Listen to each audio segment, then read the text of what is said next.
I know you've heard it 1,000 times. I thought my life was perfect till that one day that was me, Ryan Moss. I was married to a beautiful woman with a beautiful 6-year-old daughter. I met my lovely wife, Tiffany, Tiff as we called her, during my senior year of college. She was a junior, and we quickly fell in love. We married a month after her graduation. I graduated with an engineering degree and got a good job working for a national engineering firm. When Tiff got out of school, she went to work for a law firm as a legal assistant. Tiff quit her job 2 years later when she gave birth to our daughter, Jenny. Our life was perfect till Jenny went to kindergarten. With Jenny in school, Tiff went back to work at the law firm. I should have seen it coming, but was blinded by my belief that my wife, I thought she was in love with me, as much as I was in love with her. Looking back, all the signs were staring me in the face. Tiff started dressing more provocatively. Our love life went from frequent to non-existent. Tiffany was working more hours and was dismissive when I questioned her about her long hours. When I confronted her about the lack of quality time with both me and our daughter, she told me that she was working for a senior partner. It was a great opportunity for her career and would help us financially for our future, is what she would say several months before the day I met her boss, Stan Cross, at the firm Christmas party. To me, he was a jerk. He was cocky and dismissive towards me. I watched them closely, but I didn't see any romantic interaction between Tiff and her boss. It was there, they just hid it from me. Things took a turn just as Jenny was finishing up her kindergarten year. After her last day of school, Jenny was going to spend the weekend with my parents. I was looking forward to a nice weekend with Tiffany to try to rekindle our relationship and love life. I dropped off Jenny and my parents to return home for what I planned to be a nice dinner and movie at home alone with Tiffany. As I walked into the kitchen, Tiffany was coming down the stairs. She was dressed in a short dress with high heels. Her hair was down around her shoulders, curled to perfection. She had her makeup on for a night on the town. "Wow, babe, you look hot. I wish you would have told me we were going out. I would have rushed home. Give me a few minutes and I will be dressed. Where are we going?" Tiffany got a smirk on her face that was not a good look for her. "We are not going anywhere. I'm going out, but not with you." I was shocked. "What are you saying? I have a date and it is just the start. We are going to have new rules starting today. My boss is coming to pick me up for a night in the town. I won't be home. We have a room downtown." "What? What the hell are you saying?" I called out. "You need to calm down and accept this. This is the way it is going to be. I'm going out and we'll be home sometime Sunday." "No way. If you think I'm going to accept this, you're crazy. If you walk out that door, don't expect to come back." "No, Ryan. I will be coming home to our home. We are going to remain man and wife, and I will still live here. You need to understand that I still love you, but I need a little more. If you insist on making this difficult, it will be you who will not live here anymore. It would be a shame for Jenny's father to be penniless and in jail." I was stunned by her comments just as I was getting up to confront her. The doorbell rang. Tiffany ran to the door, letting her boss in. "How did he take it?" he asked Tiffany. "Not well. I think you need to explain the consequences of noncompliance," she said. Stan was not an imposing man about my size, if not a little shorter. "Mr. Moss, I guess we need to have a conversation." "Conversation? I need to kick your back," I replied. "You could try. And from the looks of you, I might get a couple of good hits in before my driver would storm in here and knock you out. By evening, you would be in jail. So sit down." I looked out the door to see a large man standing on my doorstep behind Stan, muttering. I sat down. "Good, we can talk like civilized men. Now, when your wife agreed to become my personal assistant, she took on other duties." "Yes, I'm talking about intimacy. I've been enjoying your wife for the last 6 months, but she grew tired of us sneaking around. The two of you will have a new relationship. As my personal assistant, she will provide me with professional and personal services as I need them. Mr. Moss, you will continue to be Tiffany's husband. Your role as husband and father will not change with one exception. I will take care of Tiffany's sexual needs most of the time. Those needs will be taken care of at a hotel or at the office. But there will be some times where you are out of the house that we will need to use your bed. You've crossed the line, and I will not tolerate this." "I will divorce her for cheating," I replied. "Mr. Moss, that kind of talk is not productive. Don't forget what business I'm in. I'm a big-time lawyer with the power of this city's largest law firm. If you try to divorce her, you will be punished. I don't just mean in the divorce. Of course, in the divorce, We will take everything from you and force you to pay her alimony while she keeps messing with me. That wonderful little daughter you cherish so much, you won't be seeing her. You see, you will be charged with child molestation. You will go to jail for some period of time, and you will never get visitation with your child again. I'm sure your company will fire you on the spot. You will be disowned by your family and friends." I sat there stunned, not knowing what to say. Stan continued, "Now I know you are not going to do anything stupid. You try to tell my wife all the hell I just explained to you will come down on your head, plus a visit from my driver and his friends. If you try to just leave town, we will hunt you down. So, be a good boy and just accept this new relationship. Your wife is a wonderful assistant." Still stunned, I watched as my wife walked out the door with her boss, her boyfriend. I was devastated. I didn't know what to do, so I got drunk. I woke up Saturday morning alone and hungover.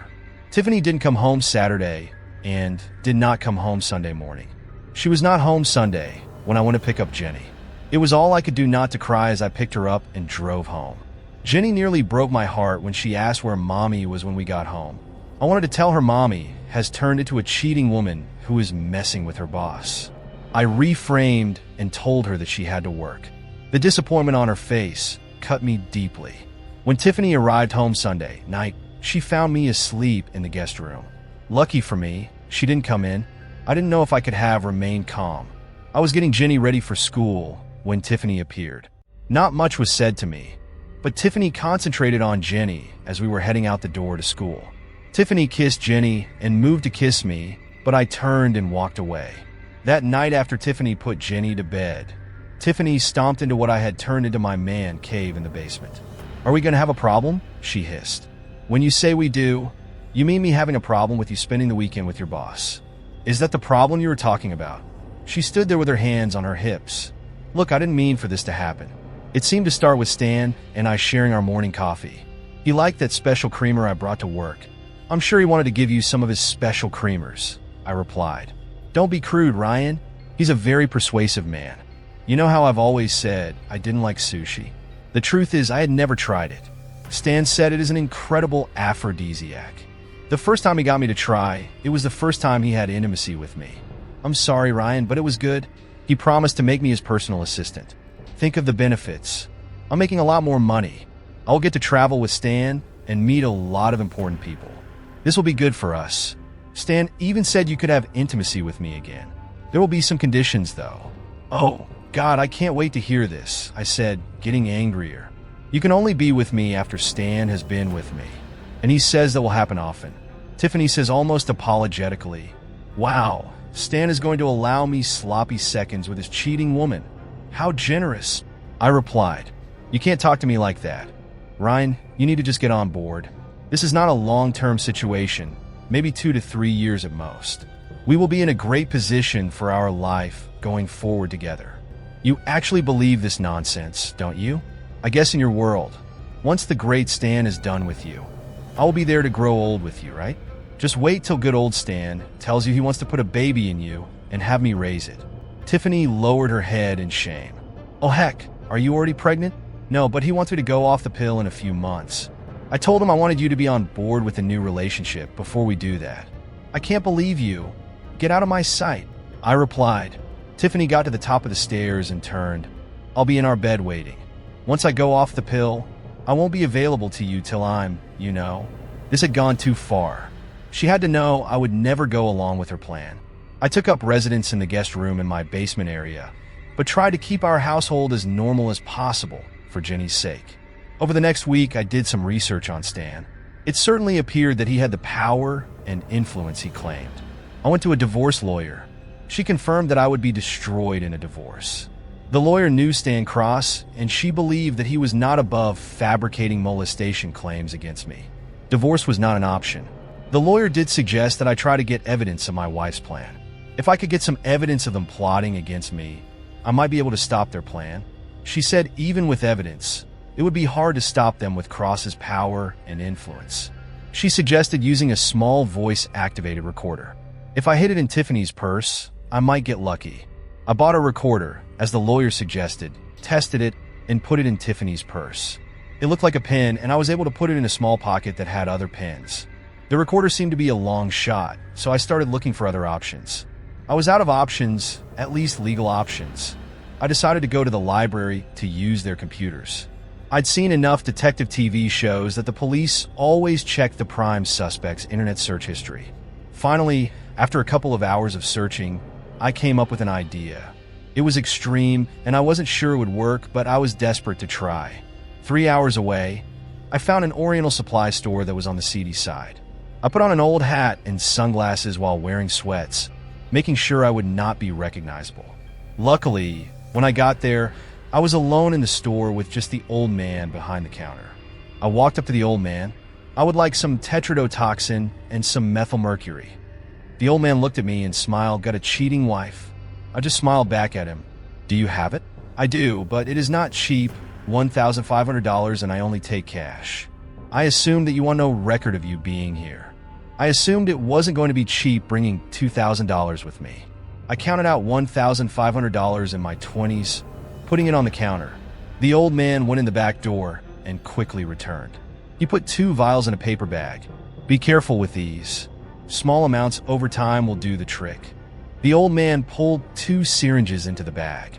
These will help you dispense it and don't get any on your skin. It is best to put it in a liquid for her or them to ingest.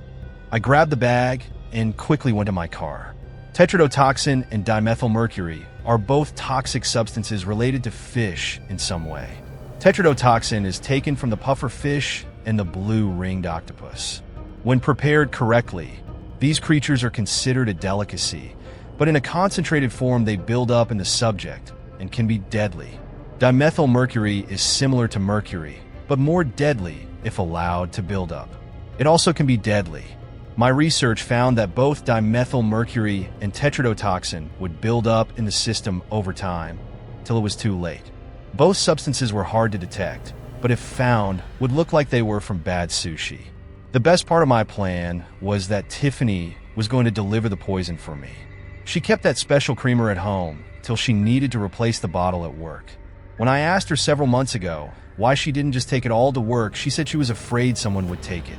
The creamer was a special treat just for her. I guess she meant it was special for just her and Stan. It was non-dairy and didn't need to be refrigerated. Tiffany's case of the creamer was in the pantry. The case was open with 11 bottles in the box. I carefully pulled one of the bottles for examination. The cap was not tamper-proof, but did have a paper and foil seal under the cap covering the bottle. I started with the tetrodotoxin as a test on the first bottle. I didn't want to take the chance of spilling the dimethylmercury on my skin, just like the old man said. I found research that direct contact could be fatal. Loading up the syringe with tetrodotoxin, I pushed the tiny needle into the side of the seal. Once inside, I slowly pushed the liquid into the bottle. Examining the bottle after I pulled the needle out didn't show any signs of tampering. I repeated the process with all 11 bottles in the box. Nervously, I pulled out the dimethylmercury much more carefully. I injected each bottle. 2 weeks later, the case of creamer went down to 10 bottles. My consciousness started working overtime. I was starting to regret my extreme action. Tiffany made my decision a lot easier. It was a Thursday night, which had become sushi night on Thursdays. Tiffany and Stan would work late and get sushi. Sushi night was code for getting sushi and intimacy. Jenny and I had dinner alone before I put her to bed. I was in my man cave like most nights when Tiffany marched down the stairs with attitude. If you want to have any intimacy, for a while you've got a month. Stan has told me I'm going off the pill in a month. After that, you're cut off. My anger was boiling. Look at this. My wife is allowing me to have love with her before she makes a bastard with her boss. I thought I wasn't allowed to have love with you unless your body was full of Stan.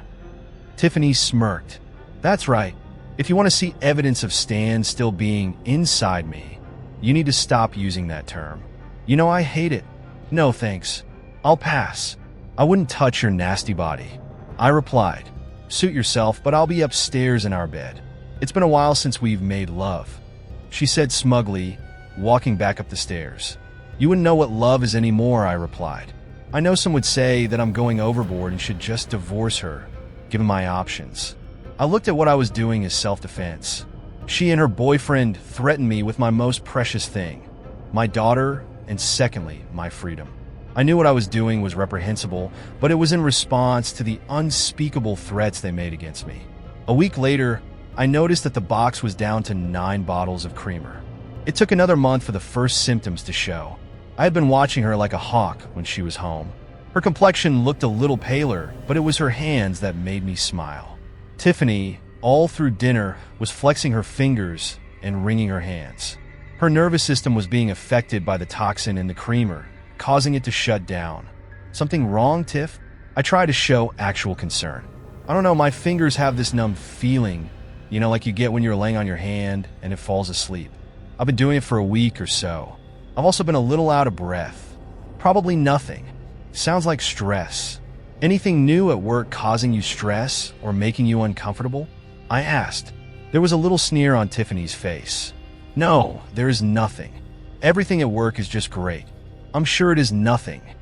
2 weeks later, the box was down to 8 bottles of creamer. Damn, they must be drinking a lot of coffee, I thought. Tiffany's symptoms were becoming more and more evident. Body aches, shortness of breath, and loss of color in her skin. It was a Thursday night, and Tiffany was home right after work. I was surprised when she walked in the door. "What are you doing here, Tiff? Isn't this sushi night?" I said, dripping with sarcasm. "I'm not feeling good, and neither is Stan. He decided we aren't working late tonight." "Well, that's bad timing, isn't it?" Tiffany looked at me confused. "You know that big project you and Stan were going to start? Hard to deliver that package if you both are sick." Tiffany walked over close, so she could whisper without Jenny hearing, "Don't be a jerk in front of our daughter. I'm going to lie down." After dinner, I took Jenny up to her room to get her ready for bed.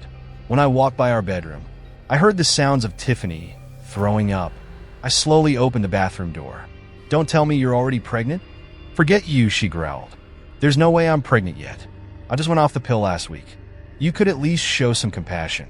I'm really sick here." "Compassion? That's rich coming from you," I replied. "I'm your wife, Ryan, and you need to show your wife respect and compassion." I cut her off. "No, my wife died when she went to work for that jerk. She was replaced by some cheating woman who I have no respect for. If you think you will get any compassion, respect, or even kindness, you are mistaken." I turned and walked out of the bathroom, leaving in front of the toilet, heaving. Tiffany was not up when I took Jenny to her daycare on Friday. I should have checked on her, but didn't care. About noon, my cell phone lit up from Tiffany. "What do you want?" I answered. "I need you to take me to the hospital." "What's wrong with you?" I asked. "I'm sick, but it's not me. It's Stan. He's had a stroke." I couldn't help but laugh. "Are you really asking me to take you to see your lover in the hospital?" "Please, Ryan, this isn't funny. They said he could die." I decided it might raise suspicions if I didn't take Tiffany to the hospital, so I took the afternoon off. Tiffany looked like shit when I got home. I helped her to the car and drove to the hospital. At the hospital, we found her boss's wife and one of the other senior partners, Larry Masters. The senior partner quickly pulled Tiffany aside. He obviously knew they were having an affair. "Tiff, do you really think you should be here? His wife is over there," not caring that I was standing next to her. Tiffany started talking to Masters. "Mr. Masters, I need to know how he is. I need to see him." Masters pulled her off to the side with me in tow. "You look like crap, Tiff. It doesn't look good. His left side is paralyzed, and the doctor said his organs are shutting down. They don't know what is happening, but if they can't stop what is happening, he won't make it through the weekend." Tiffany was crying. "Please, Mr. Masters, I have to see him. Can you distract his wife while I go in?" "I will be quick." Masters huddled up with Stan's wife and his family. I escorted my wife to see her lover. Stan was in bad shape. The left side of his face was drooping. He was awake but couldn't speak. Tiffany ran to his side while I stayed at the door. I wanted to throw up when she hugged and kissed him, knowing I was in the same room. Tiffany began to bawl harder before a nurse came in to tell her to leave. The nurse helped my wife from the room, leaving just me and Stan in the room alone. Stan's eyes got big when he recognized me. He tried to talk, but nothing came out. "Stan, you're going to die soon. Before you do, I want you to know that I didn't take your advice. I wasn't a good boy, and I didn't accept your idea of a new relationship. Don't worry, I'm going to tell your wife after you are dead. about all the stuff you pulled with me and my wife before you die. Just know that I did this to you. There is nothing that you can do to stop it." Alarms started going off on the machinery hooked up to Stan. Nurses and doctors came rushing into the room as I stepped out. They kept Stan alive through the weekend, but he passed early Monday. Tiffany was a blubbering mess when she heard the news of her boss passing. Her health was getting worse. I picked up Jenny from daycare and headed home that Monday to find Tiffany in bed. She confirmed that her lover was gone, even in her weakened state. Her venom was still present. "I guess you're going to gloat now." "No, Tiff, I'm not going to gloat. I'm not going to pretend I'm upset that he is dead. That guy killed our marriage, and he deserves to be dead. Our marriage isn't dead, and I can't believe you were so cruel about Stan. Nothing I had with him diminished my love for you. I told you it was a means to get ahead to make us financially set. You knew I would come back to you." "No, Tiff, you're talking complete nonsense. Our marriage is just as dead as your lover Stan. Did you forget that I was in the room when you ran to Stan professing your love for him? Hugging and kissing with your husband in the room?" Tiffany was sobbing hard when I turned to leave the bedroom. She took a turn for the worse by the end of the week. It got so bad. I had to take her to the hospital on Friday. On Saturday morning, her doctor met with me. "Mr. Moss, your wife's organs are shutting down. Her blood is showing an abnormally high level of mercury and another toxin found in fish. Does she eat a lot of seafood?" "Maybe sushi." I tried hard to suppress a chuckle. "Yes. She and her boyfriend have been sharing a lot of sushi in the last few months." "Boyfriend?" the doctor asked quizzically. "I'm sure you know of him, Stan Cross, the man who died here in your hospital just this past Monday. He and my wife had an ongoing affair. That explains a lot. Even though he had a stroke, her symptoms are very similar to that of Mr. Cross. I'm afraid that she doesn't have much time left. Her kidneys shut down early this morning. It is just a matter of time now." The doctor led me to her room. Tiffany was hooked up to several machines, looking very weak. Her eyes lit up when I walked into the room. She weakly waved me over. Her breathing was labored and having a hard time speaking. Tiffany motioned me to come in close. "I'm so sorry, Ryan. I now realize how badly I hurt you. The doctor told me I don't have long. I need to hear that you forgive me before I go." I leaned close to her ear. She had a smile on her face as I started to speak. "My dear wife, I pledged my undying love to you when we took our vows. For better or worse, in sickness and health, is what I said. At the same time, you pledged to me your love and faithfulness.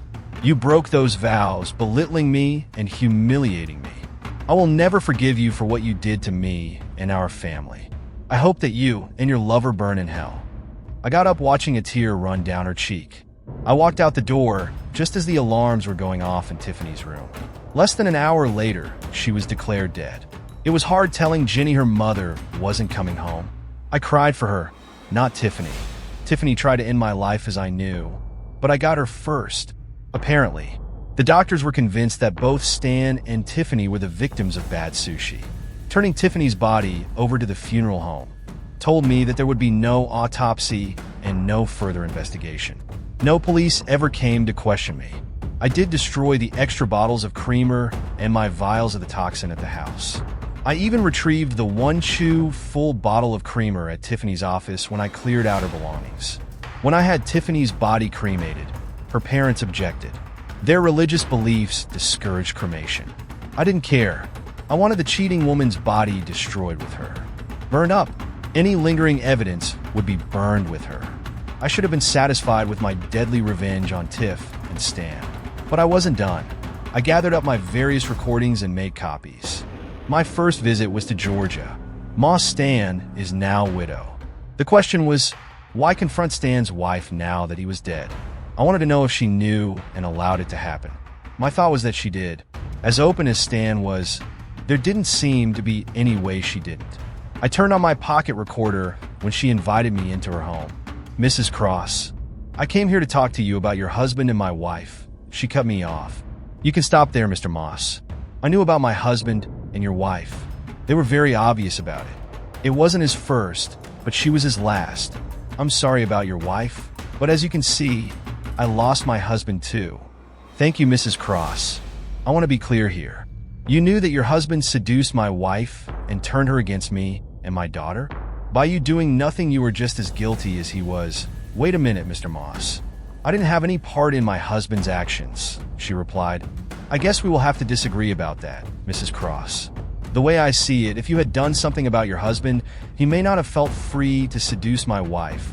My child might have a mother right now. The fact that you knew will make me feel better when I go after his estate for the pain and suffering he caused my family. I got up and walked out of her house with no further discussion. My lawyer told me it was unlikely that we would be successful in going after Stan's estate, but I didn't care. I wanted retribution in addition to the Cross estate. I was going after the firm Stan and Tiffany worked for. With Stan dead, my lawyer thought they wouldn't care about his activities and fight us till the end. That was until I produced a recording of Stan talking to his partner Larry Masters. After my poison plan was underway, I had a hard time being civil to Tiffany. After one of my rants, the recorder picked a useful conversation. The recording was of Stan and Larry Masters talking in Tiffany's office. The three were talking about my resistance to their little plan. Larry was heard on the recording offering his help in enforcing the plan. He tells the other two that he knows cops, prosecutors, and judges who owe him favors. With their help, they would destroy me if I didn't get into their program. My lawyer told me that the recording may not be admissible in court, but that didn't stop us from using it. My lawyer scheduled a meeting with all of the senior partners, including Larry Masters. She did not tell them the reason, just hinted that it might be about life insurance. I wanted them to be blindsided. As we were ushered into their conference room, each of the 7 senior partners gave me their condolences on my wife's passing, including Masters. They all believed we wanted to talk to them about Tiffany's life insurance policy that was being held up by the insurance company. John Hagar, the managing partner, stood up. Mr. Moss, each one of us is very sorry for your loss. We have been made aware of the difficulties you are having getting the insurance company to pay off the life insurance policy our firm provided for your wife. I'm pleased to tell you we were successful in stepping in to clear the obstacles. Hagar slid a check for $500,000 from the insurance company. I put the check in my pocket. Thank you, Mr. Hagar. That is not why we are here. We are here to give your firm the opportunity to settle a sticky issue before we go public and file suit against each one of you individually in your law firm. You see, Mr. Hagar, your firm was complicit with Mr. Cross in a plot to seduce my wife away from her family and to have me arrested, prosecuted, and jailed. Hagar stood up angrily. How dare you come in here, accuse our firm of such crimes, and damage the good name of one of our fallen partners? Mr. Moss, we will not sit here and allow you to make false allegations. Mr. Hagar, we can leave now, but I can assure you that my allegations, as you call them, are true, and I have evidence to back them up. I would suggest that you simply ask Mr. Masters if I'm telling the truth. All eyes turned to Masters, who was squirming in his chair. They appear to be waiting for Masters to shoot down my claims, but he stayed quiet. My lawyer hit play on his phone, triggering a small portion of the recording of Masters and Cross discussing how they were going to destroy me. Hagar stood up, looking at his partners quickly, then back to me and my lawyer. Mr. Moss, if you will indulge us, I need to talk privately with my partners. 30 minutes later, Hagar alone stepped into the room. What are your demands, Mr. Moss? Your firm is going to pay me and my daughter $5 million, or we are going to sue you, and the recording I played for you and many others will go public. It is as simple as that. My lawyer tells me that Masters will certainly be disbarred, and maybe the rest of you. The fact that they identified specific prosecutors and judges might be a little harmful to your business if you and your partners keep their licenses. Hagar requested 2 days to confer with his partners about my offer. My lawyer spoke up.